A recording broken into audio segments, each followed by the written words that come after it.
Hi, this is Rob Polenic from C3 Method. In today's video, we're going to go through a push day. So I'm going to do chest, shoulders, and triceps. And we're going to be covering some tips and tricks along the way.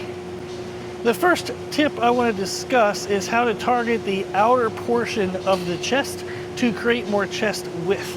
I have a client we're working towards a men's physique competition. So we're focusing on chest width, shoulder width, and then the upper lats to create a V taper.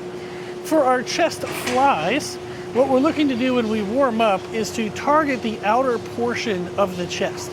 If we're doing a cable fly variation, such as what I'm doing right now, it allows us the opportunity to where instead of doing the flies directly in front of the body, where my arms and the cables are moving parallel with the floor, I can actually go at a downward angle and kind of do more of a downward scoop like this. This will actually help you target the outer portion of your chest a little bit better than if your arms were moving parallel to the floor. So what we're looking to do is to really engage through the outer portion of the chest, and you'll feel it's like an inch or so down from the seam where your upper arm connects into the chest. So about an inch lower than that is the outer portion of the chest muscle, and we want to be able to contract through that portion. So you'll see that as I'm squeezing, my arms are lower, and I'm actually like lifting my chest a little bit as I'm squeezing. That's going to help me target this portion rather than the front of my shoulder and rather than my upper portion of my chest. We would come back later in the workout and do the upper portion of the chest with maybe some incline kind of wide dumbbell flies or machine presses. When we're doing these flies, whether standard machine flies or a cable machine like this, if we want to build that width, we're looking for that low angle and looking to initiate through that lower outer portion of the chest. So I'll do a couple working sets so you can see what that looks like, and then we'll talk some more.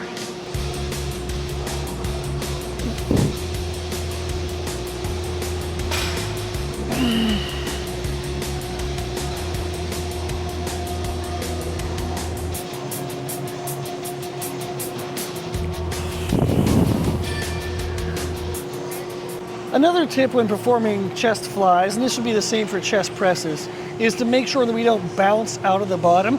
So when I'm in the extended position, I don't want to like bounce back into the rep. I want to come out, pause, and then contract through the chest. I want to feel that outer portion flexing to bring the arm in. I don't want to just bounce and then all of a sudden, partially through the range of motion, start to feel the flex. So I'm going to pause and then squeeze and flex, pause, squeeze and flex. By adding that pause in the stretch position, you're going to ensure that you get a contraction through that outer portion of the chest.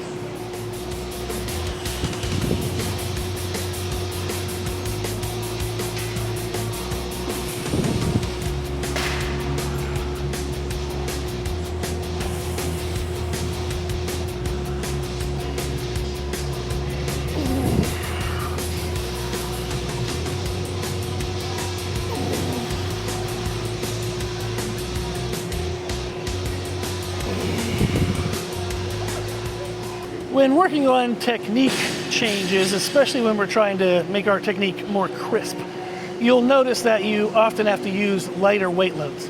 That can discourage people from working on better technique because they think if they're moving less weight, they're going to get less growth. That's not true. It actually is most important as to however much weight we're moving that's as isolated and specific to the muscle that we want. So if I'm bouncing and that's allowing me to use 30, 40 more pounds, that doesn't mean I'm going to get 30 to 40 more pounds worth of growth out of my chest because I'm using other muscles and connective tissue. It's better to bring the weight down and isolate the stress into the tissue that we want to grow. Even if it's less weight, it's actually a greater percentage of that weight placed into the muscle. Other muscles can't help and take away from the stress load, so you're actually going to get better growth. Now to counter that, that feeling that less weight equals less growth, other than listening to what I just said and actually soaking that in, is we can lower our rep ranges. If somebody typically does, say, 8 to 12 reps or 10 to 14 reps, when you're working on cleaning up your technique, it can be helpful to lower your rep range, say 5 to 10 reps, I tend not to go down to 5 though if I'm doing bodybuilding. Usually 6 is the lowest I'll go. But you can do, say, like a 6 to 8, 6 to 9, 6 to 10, somewhere in there, rep range. That gives you less reps to worry about, so you can actually do a better job of quality per rep, and it allows you to use a little bit of heavier weight than if you were to try to do increased quality plus, say, 10 to 14 reps. So I'm going to get a set of 6 to 10 here, so you can see how I would blend high intensity and the cleanness of the technique that we're looking for.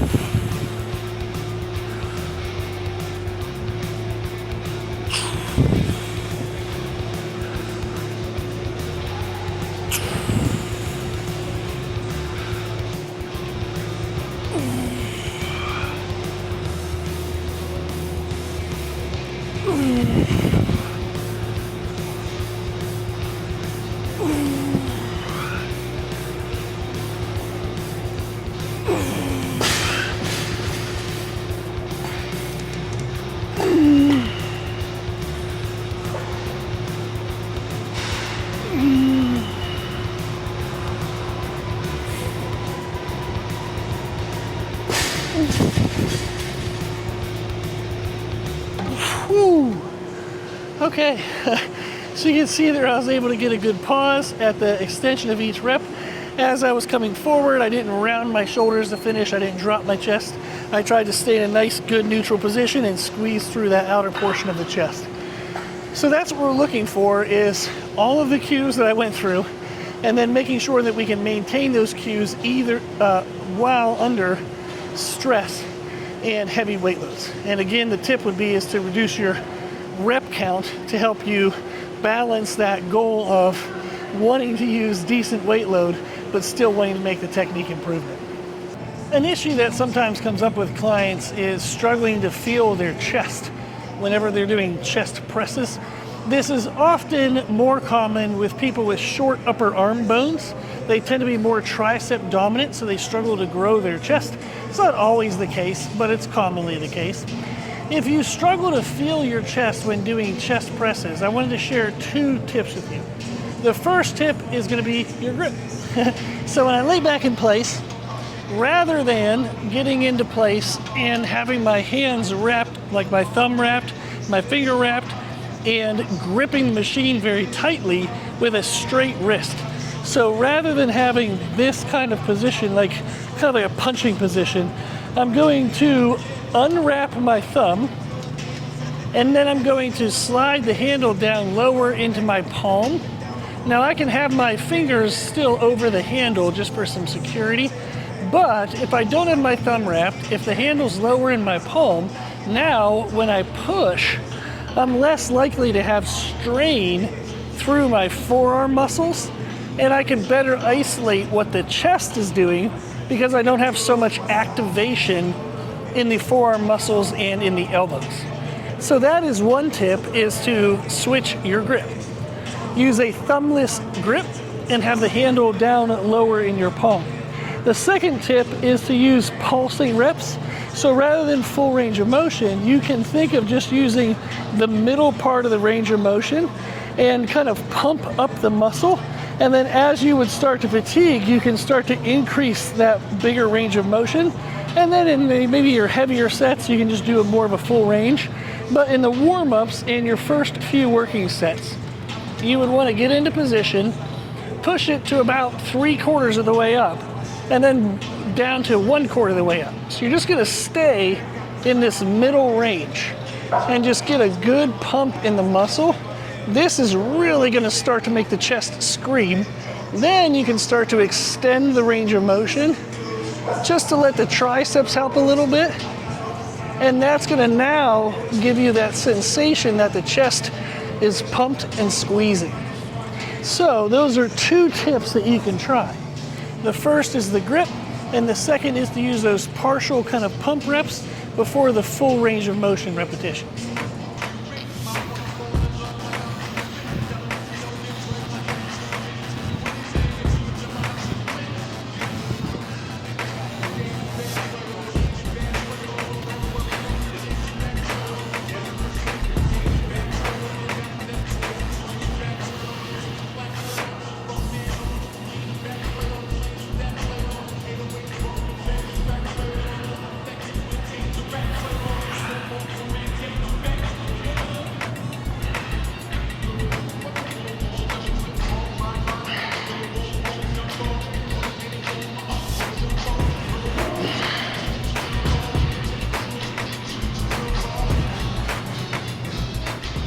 The next tip we have is very nuanced, and you may struggle to find an opportunity to apply it.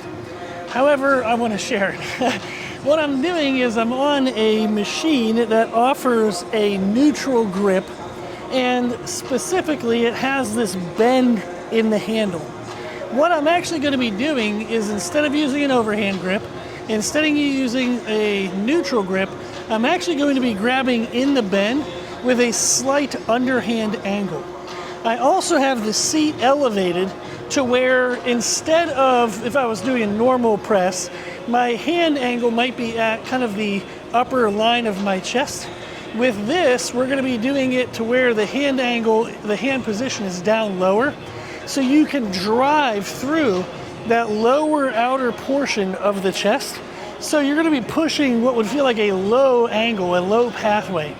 However, this is an awesome variation, especially when you have a slight incline, to really drive through the whole chest fiber, from the outside bottom edge all the way up into the upper inside edge. This is an awesome piece of equipment here at Fitness Factory. It is a Strive incline press. This is an older business, Strive, that their patent and the way in which the machines are made were bought out by Prime. So you'll now see these as like Prime fitness machines, but Strive was the original company that had this design. So this offers an opportunity to load the weight in different areas, so you can emphasize the beginning of the range of motion, have it be even the whole way throughout, or emphasize the end range. I'm actually emphasizing the end range, so that way at the bottom, when I would be most at risk of injury, it's a little bit lighter. Then as I'm driving and contracting through the chest, it's going to get a little bit heavier because I'm in a safer position and a stronger position. So I can really drive through and finish that contraction under a maximal weight load, rather than being limited to only the weight I can use safely in the stretched position. So this is really awesome variation. If you have a chance to come to Fitness Factory, definitely give this a try if you want to build your chest. I'll go ahead and show you a working set, and then we'll chit-chat a little bit more.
Okay, another tip that I want to give is, when you're getting into position, it helps to wedge yourself up onto your upper back and your shoulder blades.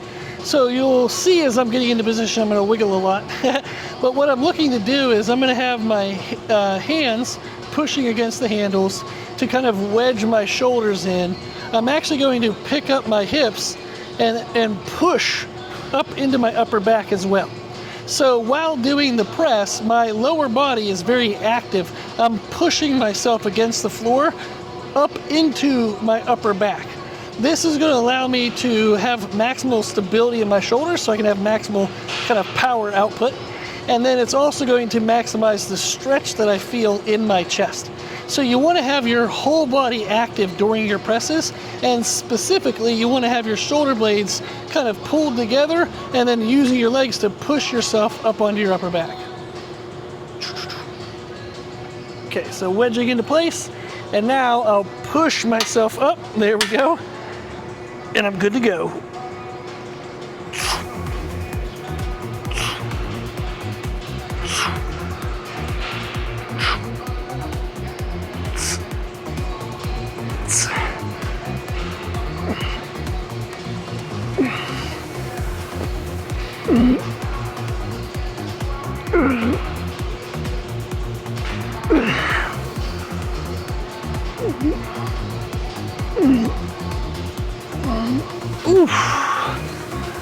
Whew, perfect.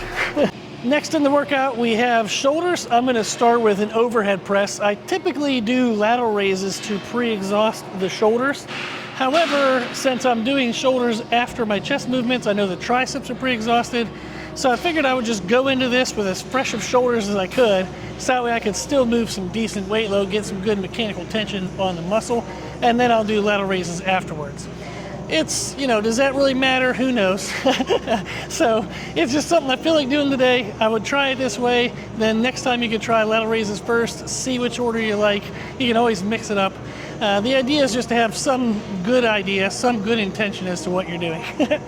With overhead presses, a mistake I commonly see people make is once they get to the top of the movement, they really only use the top half of the range of motion, and that's because they want to maximize the weight that they're moving.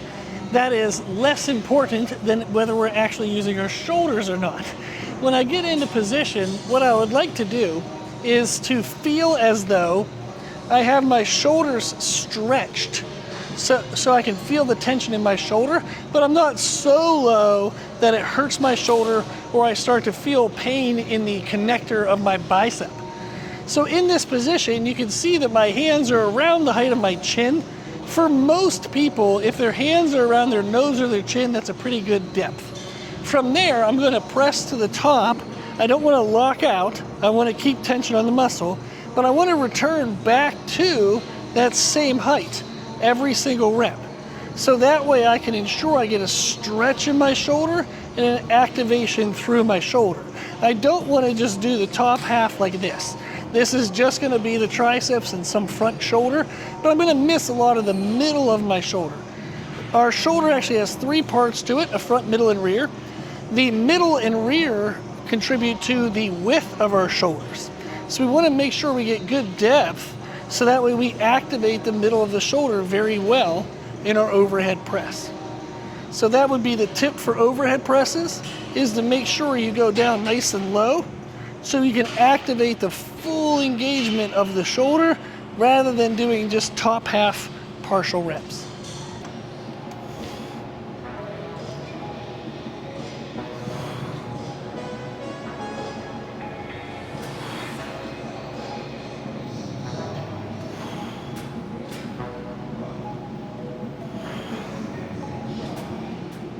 I want to share a tip that's a little bit nuanced, but I still want to share it. It's something I do on a regular basis that I thought others might want to try. When I'm doing an overhead press, especially on a machine, one of the benefits of this is that it's in a fixed pathway. It can really only move up and down. Maybe it's a machine that has like a kind of a leveraging component to it, but there's a pathway that only it can move. That means that I can actually manipulate the way that I move, and it won't necessarily cause the machine to go off balance or get myself injured or have anything fall or drop. Now, the benefit of this is I can actually change my arm angle, my pressing angle on a machine like this to include more upper chest when I'm doing overhead presses. So when I get into place, what you'll see is that I'm going to pull my shoulder blades together, I'm going to pull them down, and I'm going to have like an arch, like an upward arch in my position. Now when I'm doing the press, rather than pushing straight up and down, where my arm angle is perpendicular to the floor, as I come down, I'm actually going to drive my elbow back, and that's going to allow me to stretch the upper portion of my chest. I've actually had surgery on this collarbone. I broke it 3 times. I've also injured both my shoulders in football, popped them both out of place multiple times, so bummer. I actually have metal plates in here as well. So growing my upper chest has been something that I've really wanted to prioritize due to underdevelopment from all of those injuries. This is one of the sneaky ways that I do that. So while I'm pressing, you'll see that as I'm coming down, I'm going to drive my elbow back, and that allows me to get that upper chest stretch, and then I'll press up normal, come down, and again drive the elbow back.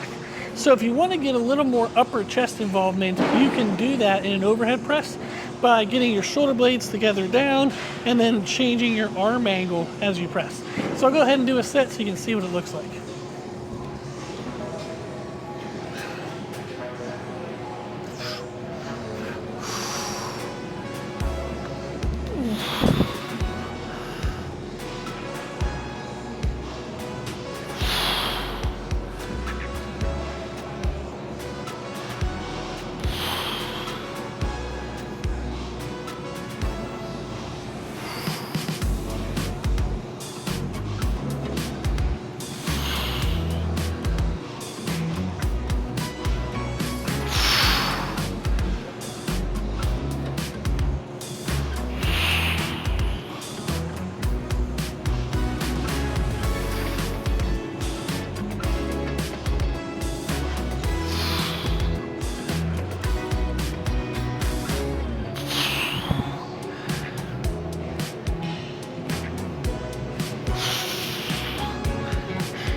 Whew. Okay, so that worked well. Hopefully it showed up on the camera angle. If not, I'll film it again at a different angle so you can see. But playing with that upper arm position really helps to engage more of the chest in that bottom stretch position. Next, we're moving into lateral raises. One of my clients trains at a gym in which they have this machine, which is an Arsenal lateral raise machine. It's a copy of the old Icarian, which is a badass, awesome machine. With this one, though, they were saying that they knew that this type of machine was supposed to be very good for their shoulders. However, when they would use it, they were experiencing shoulder pain, and it didn't feel very comfortable to them. So what we did was a modification where we're using it with one arm at a time rather than two arms. I thought that modification would be helpful to share. What the benefit of doing it one arm at a time allows is we can change our body angle. If I were to do both arms at one time, and the machine, if you're unfamiliar, it just kind of raises out to the side like this. They were experiencing the pinching pain, kind of the top portion of the range of motion. And the reason why was this was fixing them into a singular pathway that didn't match their anatomy. So what we are doing now is we're doing it one arm at a time. So they're going to step into the machine, and instead of being centered, they're going to actually move a little bit into the side that they're using, and they're going to turn their body a little bit. So now whenever I would raise, it's almost like I'm getting to raise out in front of me a little bit rather than directly to the side, and that gets rid of an impingement that they were feeling in their shoulder joint. So if I have this where I'm into the machine a little to the side I'm using, a little bit twisted, then I use my other arm to kind of balance on here, but that's because of my height. If you're a little bit shorter or taller, you might find it comfortable just to put your hand on here, or not at all. So you can kind of do whatever you want to do with this other hand. Now, in this position, I want to raise out to the side, but I'm specifically trying to only raise my elbow. I'm actually paying attention to what this is doing, not what this is doing. I'm trying to raise my elbow to about the height of my shoulder. It can be okay if it's a little bit lower, but the muscle that we're trying to grow is connected to this bone, not my hand. So what you'll see sometimes people do is they would raise their hand, but the upper arm bone doesn't move much. So they're just like rotating and trying to get their hand high. But if you look at this part, it's not really moving very much. So instead, I want to lead with my elbow, so that way the range of motion is based on what this bone is doing, which is where the muscle is, not what my hand is doing. So this is the technique that we're using now. And then if he was still experiencing some pain, he could turn even more towards the handle. It does turn a little bit into like a front raise, but this is a good option. It's allowing him to still train the middle shoulder. It's allowing him to get out of pain. So this is a fun variation to this type of machine, is doing it one arm at a time, where you rotate and turn a little bit into the machine, and then you're raising through the elbow, not the hand.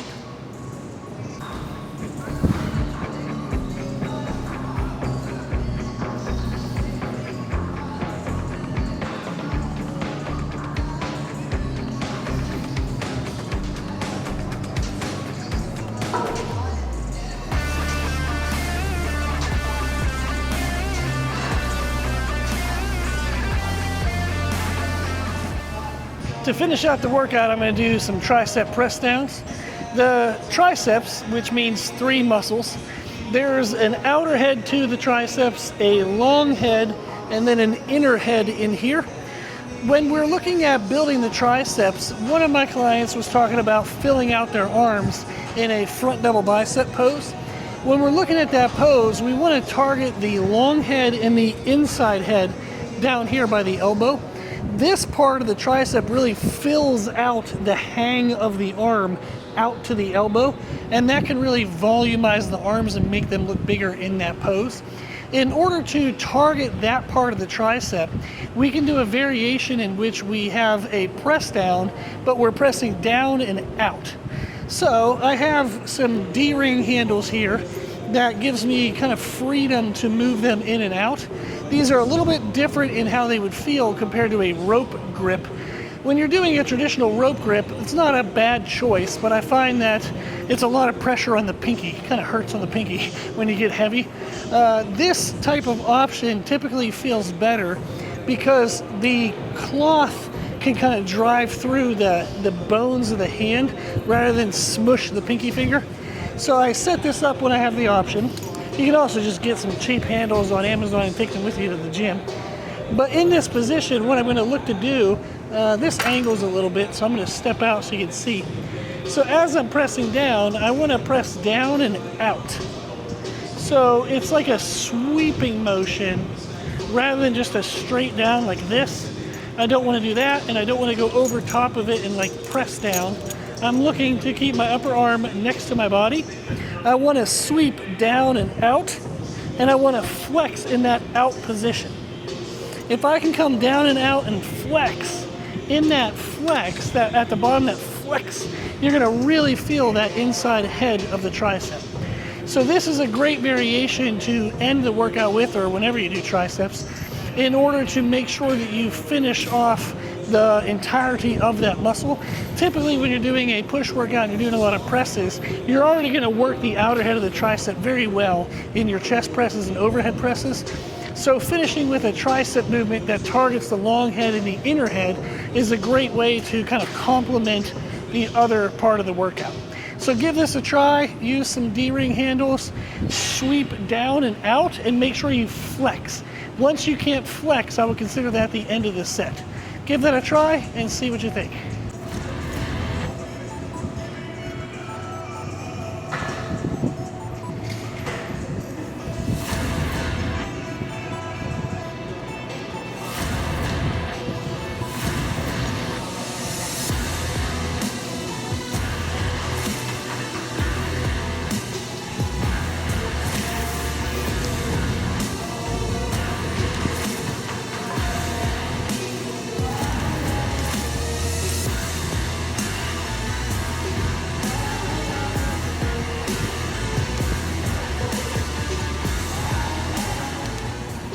Those are some fun tips and tricks for push muscles.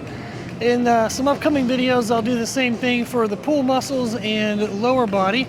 If you have any requests for subjects that you would like to learn more about in these videos, put it in the comments section below, or you can reach out on our website, which is www.c3method.com, and the 3 is spelled out, so it's C-T-H-R-E-E method.com. Okay, hopefully this was helpful. I appreciate you watching, so thank you very much.